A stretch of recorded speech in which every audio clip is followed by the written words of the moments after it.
अर्जुन कहते हैं भगवान हमें कैसी चिंता,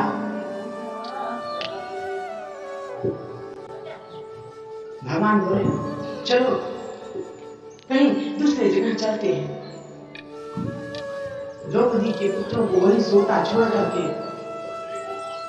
भगवान पांडवों को लेकर के दूसरे जगह चले गए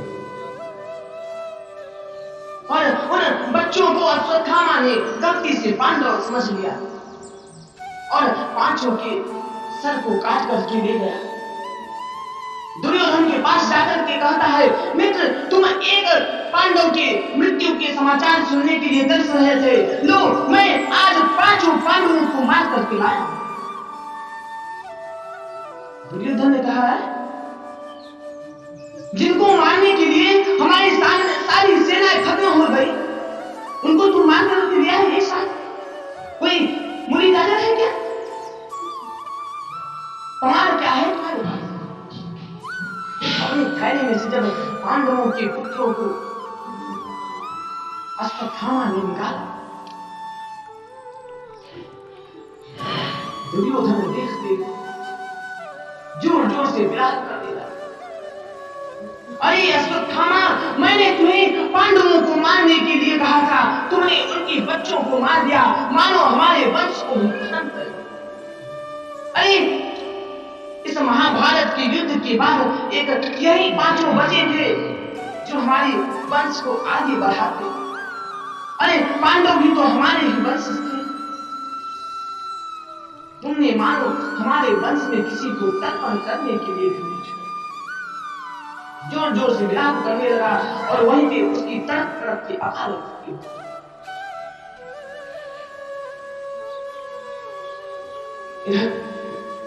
द्रौपदी विलख है। आप सोचिए जिसके 5-5 पुत्रों की हत्या हुई उस माता की दशा क्या। द्रौपदी बहुत जोर जोर से विलाप कर रही है, कहती है क्या बिगाड़ा था मेरे पुत्रों ने, सोते सोते बच्चों को मार दिया।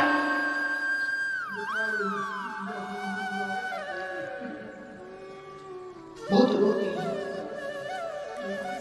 उनको रोते देख अर्जुन ने अपना गांडीव धनुष उठा लिया, कहते हैं देवी तुम्हारे पुत्रों को मारने वाले को मैं नहीं छोड़ूंगा। प्रतिज्ञा कर बैठे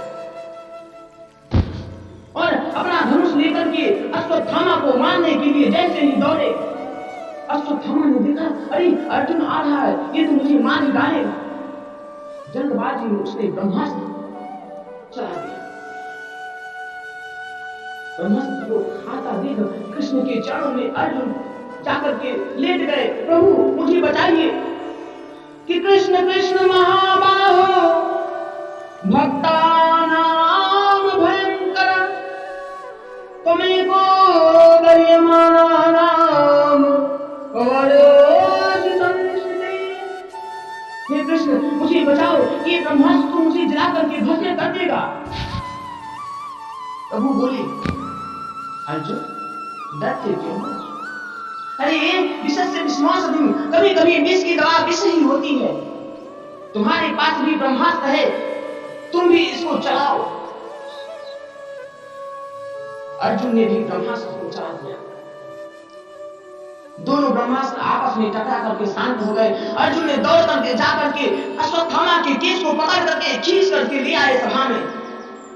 बोली देवी इस दुष्ट को पकड़ के लाया हूं, बोलो इसे कैसे मारा जाए। लोग रोते हुए कहते हैं कि मुंचता मुंचता मेषा ब्रह्मणो नितराम। छोड़ दो इसे। देवी जिसने तुम्हारे पुत्रों को मारा है उसे तुम कहती हो छोड़ दो। कहती है जो गुरुवर ने अपने पुत्र को दीक्षा नहीं दी, वो सारी विद्याएं आप लोगों को उन्होंने दी और इन्हीं गुरुपुत्र को आप मारना चाहते हो। हाँ, अगर इनको मारने से हमारे पुत्र वापस जिंदा हो जाए तो अवश्य मानो।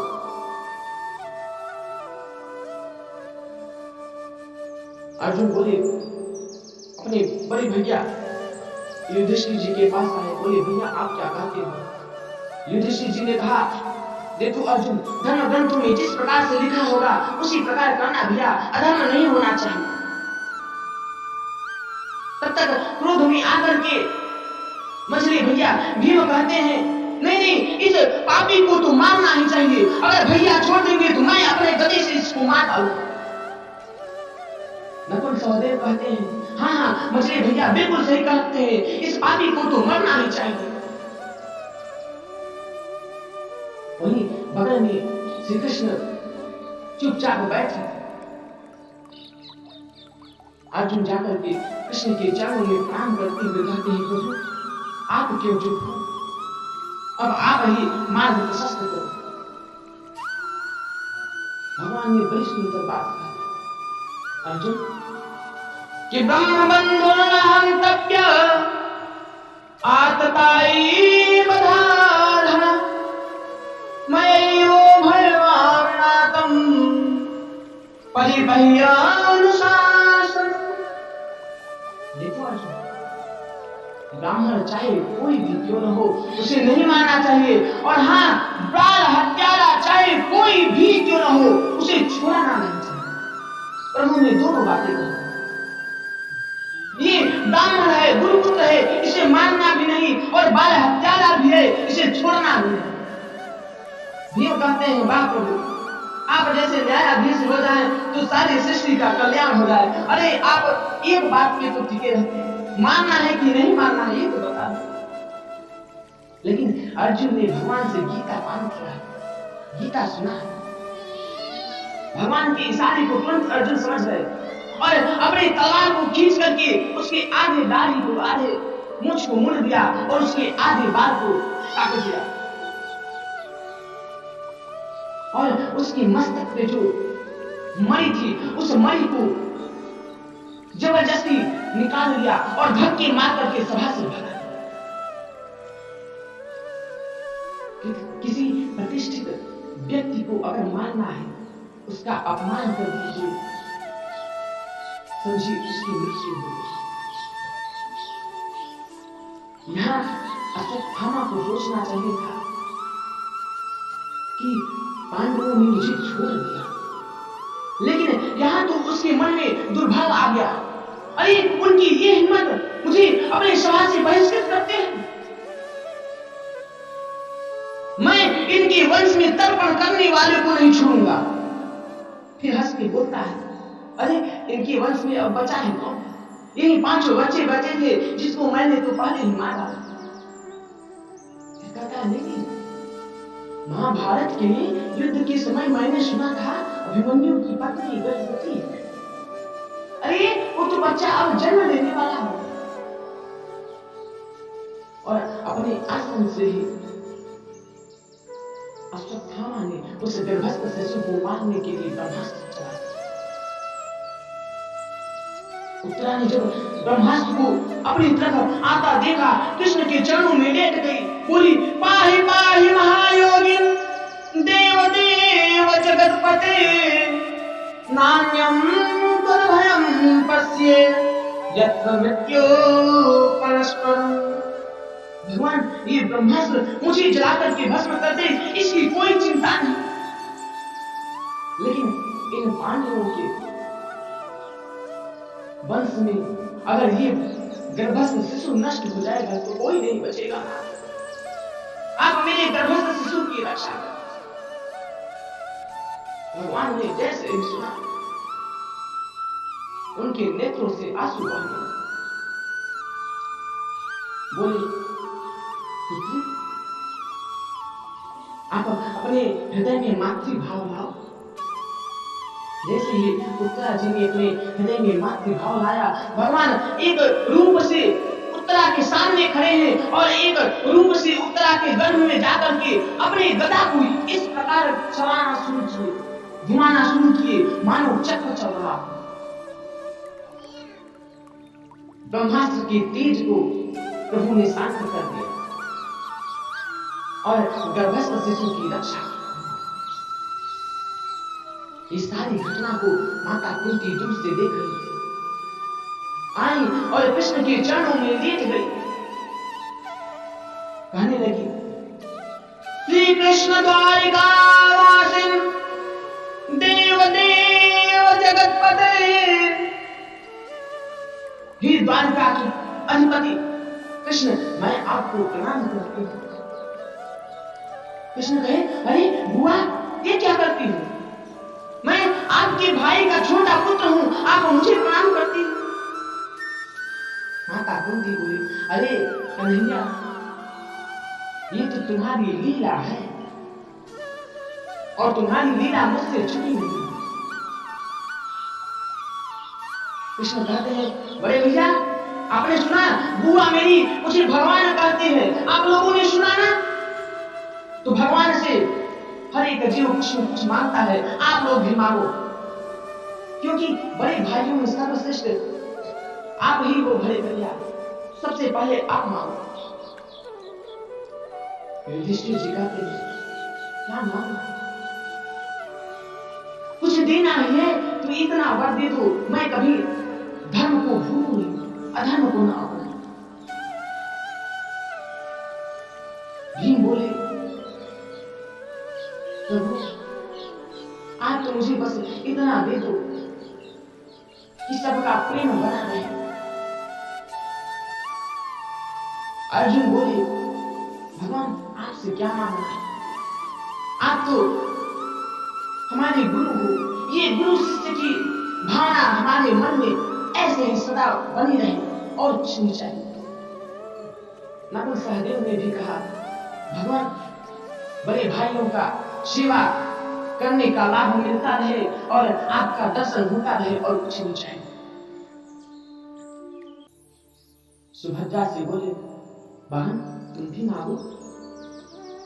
सुभद्रा कहती है कि कृष्ण तरीय पद पंकज पंजरांते अद्यैव मे विशतु मानस राजहंस नाना प्रयासाय कपवात पित्तै कंठावरोधन विधौ स्मरणं कृतस्ते। हे कृष्ण, देना है तो एक ही वर दे कि ये जो मेरा मन मानस राजहंस रूपी जो मेरा मन है, आ रही आपके चरण रूपी पिंजरे में बंद कैद हो जाए। बोली, बहन ये क्या मांगते? अरे लोग बुढ़ापे में मेरी भक्ति मांगते हैं, तुम अभी से मेरी भक्ति मांगती हो। बोली, भैया क्या करूं? प्राणाप्लया समय कपवात पित्तल कंठावरोधन विधौ स्मरणं कृतस्ते।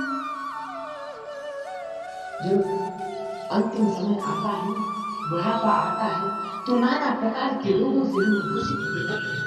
कफ, वात, पित्त, कंठ से घुर घुर घुर घुर की आवाज आने लगती है और उस समय आपका भजन नहीं हो सकता। उस समय तो केवल आपका वही भजन कर सकता है जो बचपन से लगा है।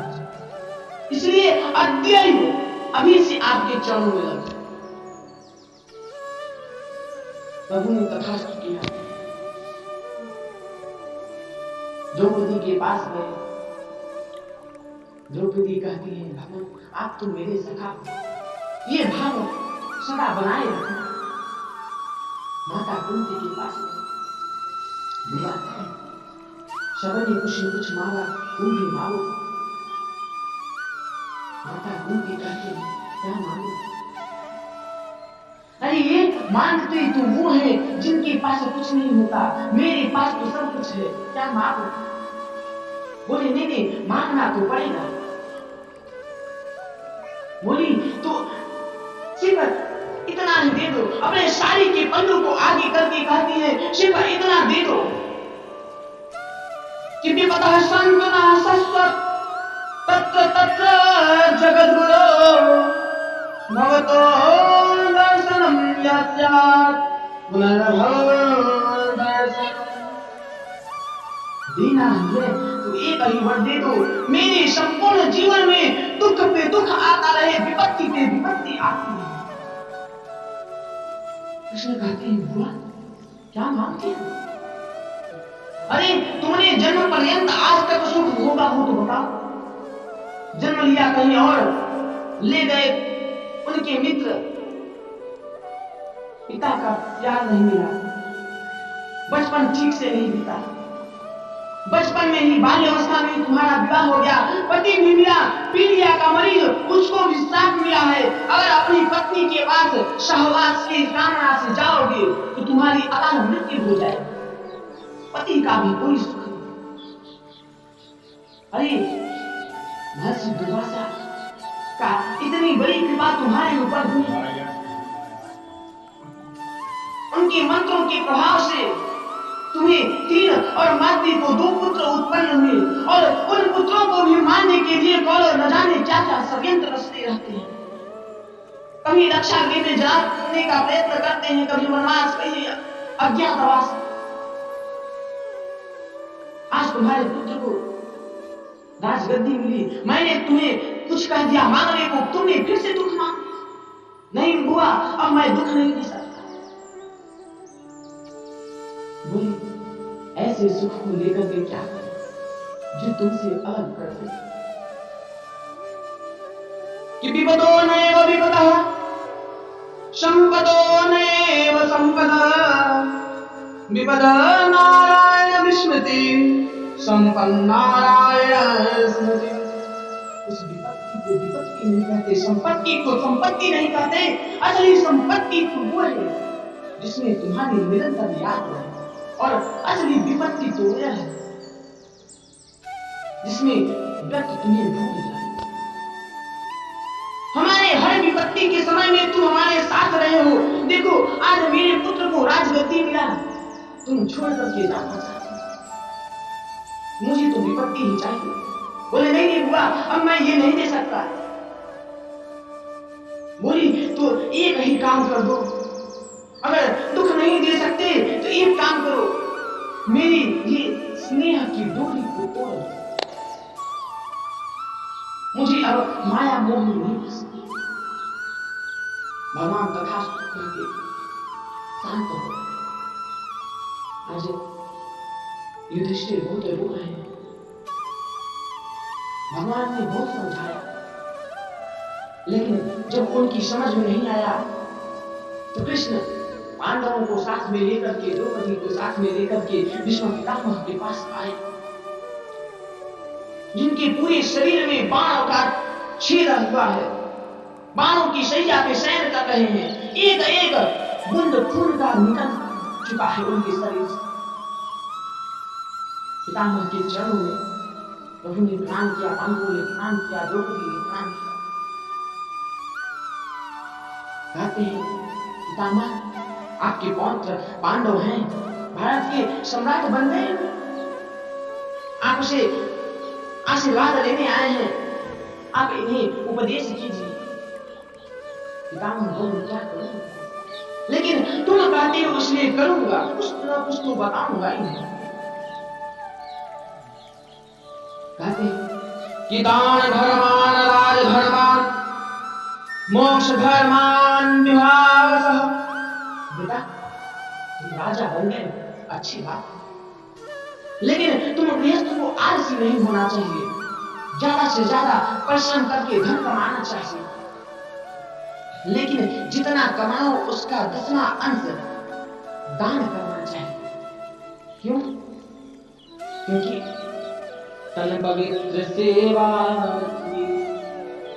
धन पवित्र कर दान, मन पवित्र हरि भजन सो हो त्रिविध कल्याण। शरीर जो है पवित्र होता है सेवा करने से, धन पवित्र होता है दान करने से, और मन पवित्र होता है भगवान का भजन करने से। दूसरी बात, तुम राजा हो, राजा के लिए पहला कर्तव्य है अपने प्राणों की बलि चढ़ा करके भी अपने प्रजा का पालन करना, रक्षा करना।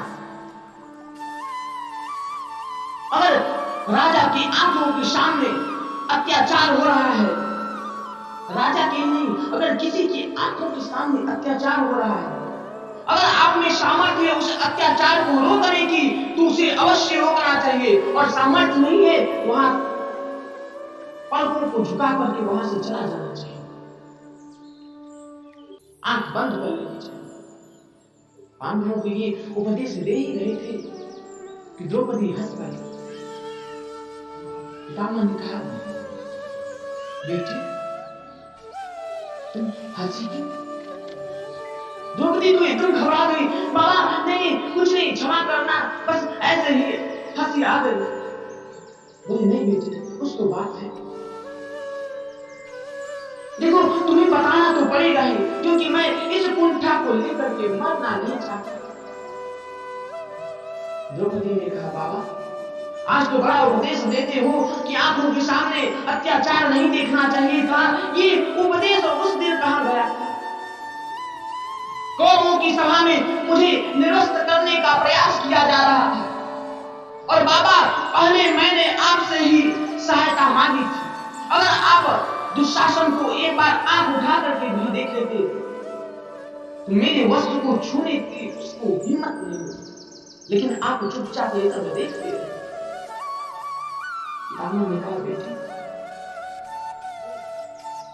तुम सही कहती हो, मैं वही अभागा भीष्म हूं। मेरी आंखों के सामने ये सब होता रहा, लेकिन क्या तुम जानती हो आज 54वां दिवस है। मैं इस बाणों की सैया पर लेटा हुआ हूं और मुझे इच्छा मृत्यु का वरदान है। मैं चाहता तो इस कष्ट को न भोगता, पहले ही मर जाता, लेकिन बेटी मैं उसी पाप को धो रहा हूं अपने खून से। और बेटी उस समय मैं दुर्योधन का भोजन कर रहा था, जैसा खाएं अन्न वैसा हो, इसलिए मेरी बुद्धि भी उसी प्रकार से हो गई। द्रौपदी बाबा के चरणों में प्रणाम करके बोले, नहीं बाबा, आपके मन को कष्ट देने का मेरा कोई अभिप्राय नहीं था, आप तो मुझे क्षमा करना। भीष्म पितामह ने सबको चुप कराया और अपने ध्यान को एकत्र कर कृष्ण की नजरों में टकटकी लगा करके देखने लगे और उनकी सुंदर स्तुति की। पांडवों से बोले, बेटा अब मुझसे कोई भी कोई प्रश्न नहीं करेगा। मैं केवल और केवल केशव से प्रश्न करना चाहता हूं, कुछ बातें करना चाहता हूं। विष्णु बोले कि इतिमतिरुपकल्पिता वितृष्णा भगवती सात्वत पुंगरे विभूमि स्वसुखमुपगते क्वचिर्दिहर्तुं प्रकृतिमुपेयुषयद्भव प्रवाहः त्रिभुवनकमलं तमालवर्णं रविकरगौरवराम्बरं दधामि बकुरलककुलावृकाननाब्जं विजयसखेरतिरस्तु मे नगद्य युधितुरगरजो विधोम्रवेश्वर प्रचुलिततमवरदान्तितास्ये मम निशिततरैर्विभेद्यमाना कचिविलसत्कवचेस्तु कृष्ण आत्मा। बड़ी सुंदर शब्दों में भगवान की स्तुति करते हैं विष्णु। बोले, कन्हैया मेरी एक पुत्री है। जैसे ही विष्णु पितामह ने कहा मेरी एक पुत्री है, भीम से अर्जुन से बोले, अरे अर्जुन सुनते हो, बाबा कहते हैं मेरी एक पुत्री है। अरे मैं तो जहां तक जानता हूं बाबा का तो विवाह ही नहीं हुआ, तो ये पुत्री कहां से आ गई? फिर विष्णु पितामह कहते हैं मेरी पुत्री का नाम है मति, बुद्धि, इति मति। मेरी पुत्री जो है उसका नाम है मति, बुद्धि। इसका विवाह करना चाहता हूं ना। और कोई भी पिता अपने पुत्री का विवाह उसी वर से करना चाहता है जो सर्वश्रेष्ठ। तो आप जैसा सर्वश्रेष्ठ और कौन हो सकता है?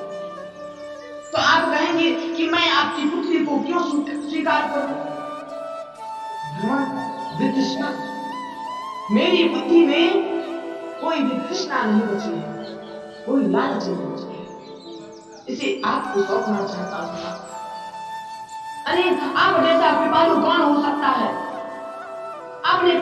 किया था कि मैं पूरे युद्ध में अस्त्र शस्त्र नहीं उठाऊंगा, तो मैंने भी प्रतिज्ञा कर लिया कि यदि मैं आपसे शस्त्र न उठाऊं तो मैं भी गंगा पुत्र हूं। मैंने अर्जुन को धनुष पे तीर चढ़ाने का मौका ही नहीं दिया। उसके जब सारे अस्त्र शस्त्रों को काटने लगा, उसकी पताका को काट दिया, अर्जुन घबरा गए। तब आप रथ के टूटे हुए पहिए को उठा करके दौड़ पड़े थे। जब आप रथ की पहिए को पकड़ के दौड़ने लगे तो सारी पृथ्वी को लगा जैसे प्रलय आ जाएगा, लेकिन आप उसी समय अपने दुपट्टे को पृथ्वी माता को सांत्वना देने के लिए धरती पर पटक दिए, गतोत्तरीय। मानो आपने पृथ्वी माता से कहा कि देवी, अभी आपका प्रलय होने का समय नहीं आया। अरे मैं तो अपने भक्त के संकल्प को पूरा करने के लिए अपने संकल्प को तोड़ रहा हूं। हे केशव, अब जीने की कोई कामना नहीं, इसलिए इतनी सुंदर मृत्यु किसकी हो सकती है ना? कहते हैं देहांत काले तुम सामने हो, मुरली बजाते मन को भाते।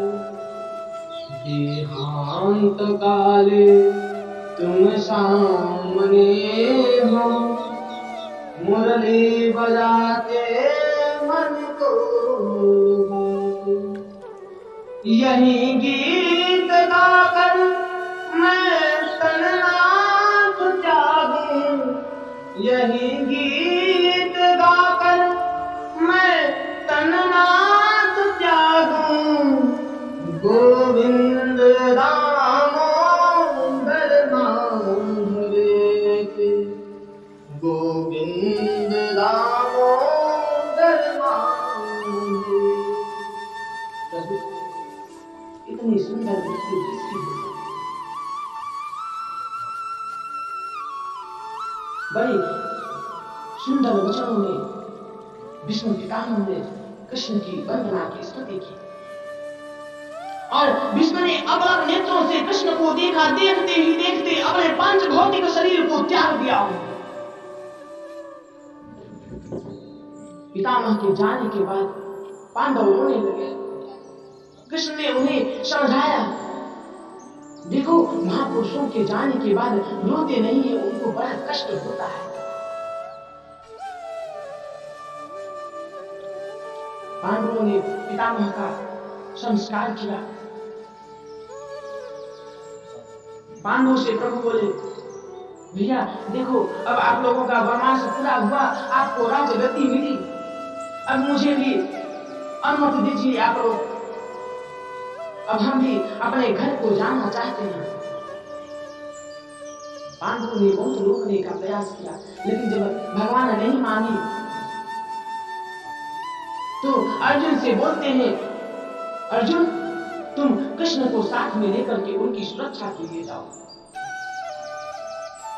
अपने महलों की अटारियों पर खड़ी होकर के कुल की नारियों ने कृष्ण को विदाई दी।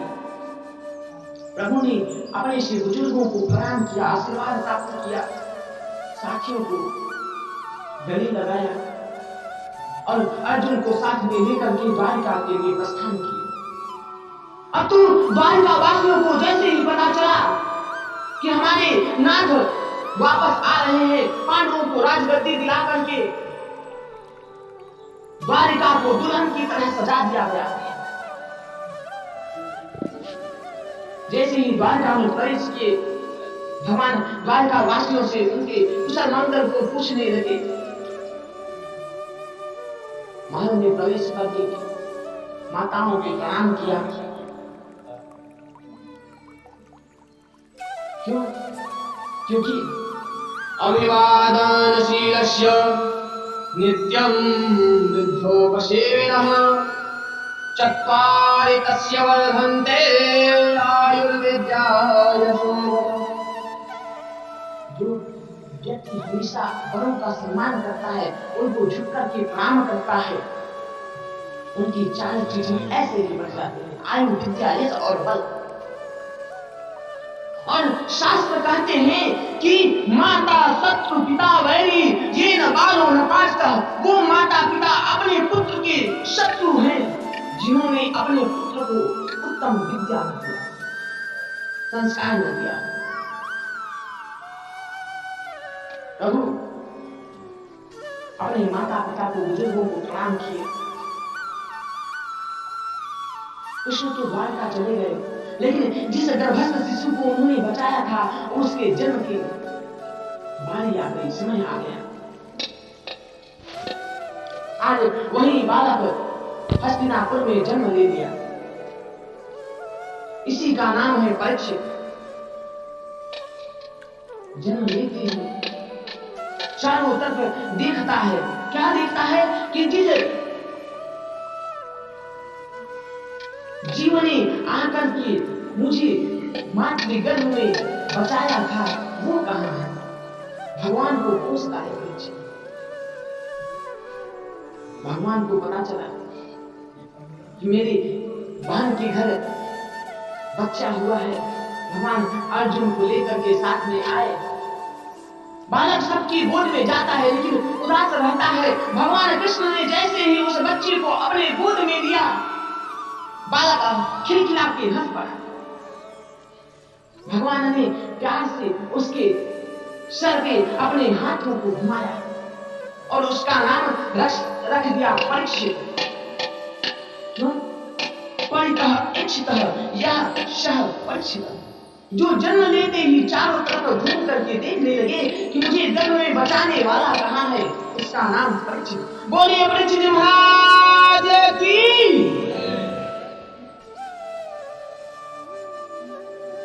भगवान बहुत सारा आशीर्वाद दिए। फिर प्रभु अर्जुन को साथ में लेकर के पुनः द्वारका चले गए। अर्जुन की आंखों के सामने सब यदुवंशी अपने में झगड़ के मर गए। अर्जुन रोते रह गए। अपनी लीलाओं को पूर्ण कर प्रभु अपने धाम को चले गए। अर्जुन रोते रोते वापस आए। उनके चेहरे का तेज ही नष्ट हो गया। युधिष्ठिर महाराज ने देखा अर्जुन आया, कहते हैं आओ आओ अर्जुन, अरे तुम तो द्वारिका चले जाते हो, कृष्ण मिल जाते हैं, लगता है तुम्हें सब मिल गया। और बताओ द्वारिकाधीश का क्या समाचार है? द्वारका वासी सब भली भांति से तो है, अच्छे से तो है, कुशल मंगल से तो है। लेकिन अर्जुन चुपचाप खड़े, कुछ बोलते नहीं। युधिष्ठिर कहते हैं क्या हुआ अर्जुन? हम लोग कब से बड़बड़ाते जा रहे हैं, तुम तो कुछ बोलते ही नहीं। देखो कुछ कर्म ऐसे होते हैं जिसको अगर व्यक्ति भूल से भी कर ले तो उसका तेज नष्ट हो जाता है। अगम्या स्त्री से समागम, गौ हत्या यदि गलती से भी हो जाए, और जिस व्यक्ति के बिना हमने एक पल भी रहना न सीखा, अगर वो छोड़ के चले जाए तो हमारा तेज नष्ट हो जाता है। अर्जुन कहीं ये सब गलती तुमसे तो नहीं हुआ? इतना सुनना है ताकि अर्जुन उनके चरणों में गिर पड़े, रोते हुए बोलते हैं कि वंचितो हम महाराज हरिणा बंधुरूपिणा येन मे पहतम तेजो देव विस्मापन। जिन प्रभु के बिना हमने एक मिनट भी रहना नहीं सीखा, आज वो द्वारकाधीश प्रभु हमें छोड़ कर चले गए। मेरे आंखों के सामने सभी यदुवंशी लड़ झगड़ के खत्म हो गए।